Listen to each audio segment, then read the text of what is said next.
আজকে আপনাদেরকে দেখাবো আপনারা কিভাবে খুব সহজেই কোনো প্রকার অ্যাপ্লিকেশন ছাড়া ফেসবুক বা ইউটিউবের ভিডিও ডাউনলোড করবেন। অর্থাৎ যে কোনো প্ল্যাটফর্মের ভিডিও ডাউনলোড করার জন্য প্রথমে হচ্ছে সেই ভিডিওটা শেয়ার অপশন থেকে যেখানে দেখতে পারবেন শেয়ার অপশন থেকে লিঙ্কটা কপি করে নেবেন। তো আমি হচ্ছে এটা লিঙ্কটা কপি করে নিই। এখানে শেয়ার অপশনে ক্লিক করলে এখান থেকে হচ্ছে আপনারা কপি লিঙ্ক দেখতে পারবেন, এই যে কপি লিঙ্ক, তো এখানে ক্লিক করে দেবেন। তো এটা কপি হয়ে গেলে আপনারা সরাসরি হচ্ছে ক্রোম ব্রাউজারে চলে যাবেন। এরপর এখানে দেখেন এইটা আমি হচ্ছে ফেসবুকের ভিডিও ডাউনলোড করব, তো এখানে ক্রোম ব্রাউজারে লিখে দিবেন। অর্থাৎ ফেসবুক হলে ফেসবুক লিখবেন যে ফেসবুক ভিডিও ডাউনলোড, বা ইউটিউবের ভিডিও হলে ইউটিউব ভিডিও ডাউনলোড। তো ফেসবুকের ভিডিও ডাউনলোড করার সাথে সাথে এরকম বহুত ওয়েবসাইট আসবে, তো এখান থেকে আপনারা যে কোনো একটা সিলেক্ট করে নেবেন। তো আমি হচ্ছে এইটা সব থেকে ভালো আপনারা দেখেন ফেসবুকের জন্য, স্ন্যাপ সেভ। তো এটাতে আমি ক্লিক করে দিচ্ছি।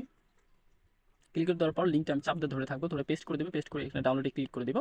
ক্লিক করে দেওয়ার সাথে সাথে দেখতে পাচ্ছেন এইখানে ভিডিওটা কিন্তু চলে আসছে। তো আমি হচ্ছে এইটা ডাউনলোড করবো, অর্থাৎ 720p যেটা আছে এইচডি। তো এটা ডাউনলোড করতে গেলে একটা অ্যাড দেখতে হবে। তো আমি হচ্ছে এইটা ডাউনলোডে ক্লিক করে দিই, এটা ক্লোজ করে দেবো। ক্লোজ করার সাথে সাথে দেখতে পাচ্ছেন আমার কিন্তু ডাউনলোডটা অলরেডি যে শুরু হয়ে গেছে এখানে।